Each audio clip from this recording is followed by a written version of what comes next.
One of these three companies is about to get left behind, and it's probably not who you think.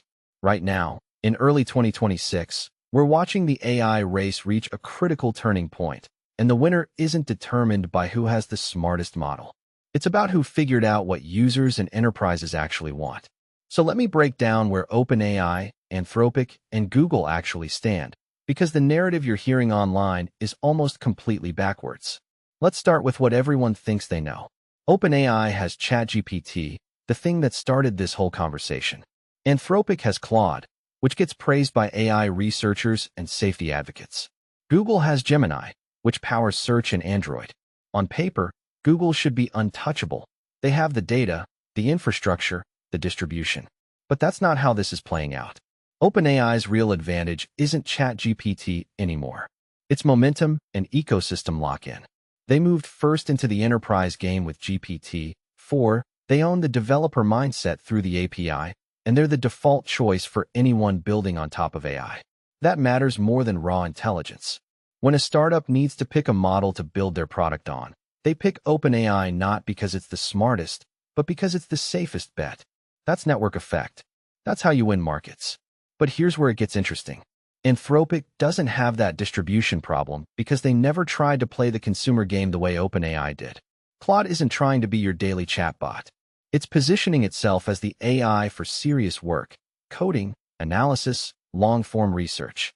And honestly, for those use cases, Claude has some real advantages. The context window is massive, the reasoning is stronger on certain tasks, and Anthropic's safety approach actually appeals to enterprise customers who care about liability and control. They're winning with the people who can afford to be picky. Google, though, this is where the story gets complicated. Gemini is genuinely capable. Their multimodal work is impressive. But Google has a structural problem. They're trying to win the AI race while simultaneously protecting their search business. Those two goals are in direct conflict. If Gemini gets too good at answering questions directly, it cannibalizes Google's search, which still prints money. So they're playing not to lose rather than playing to win.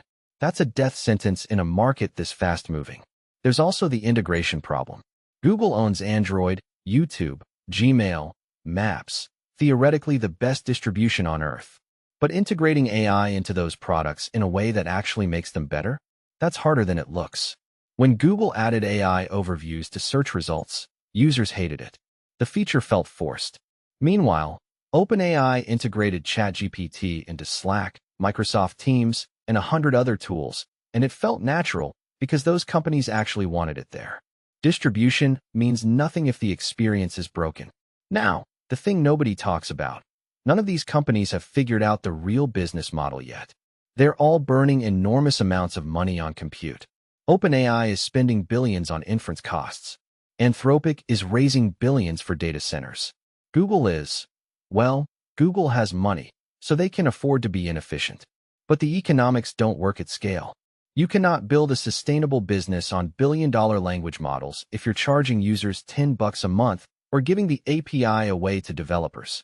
Eventually, one of these companies is going to have to make a hard choice about pricing or efficiency, and whoever does it first without breaking their product wins. My actual prediction? OpenAI stays on top because they've already won the developer ecosystem and they're moving into enterprise sales aggressively. They have the relationship momentum. Anthropic becomes the premium choice for people who care deeply about safety, interpretability, and control, a smaller but more profitable market segment. Google's going to have a reckoning. Gemini will keep getting better, but they'll keep using it to prop up search instead of cannibalizing it, which means they'll never fully commit to winning the AI market. They'll end up in a weird middle ground where they're too big to fail, but not committed enough to dominate.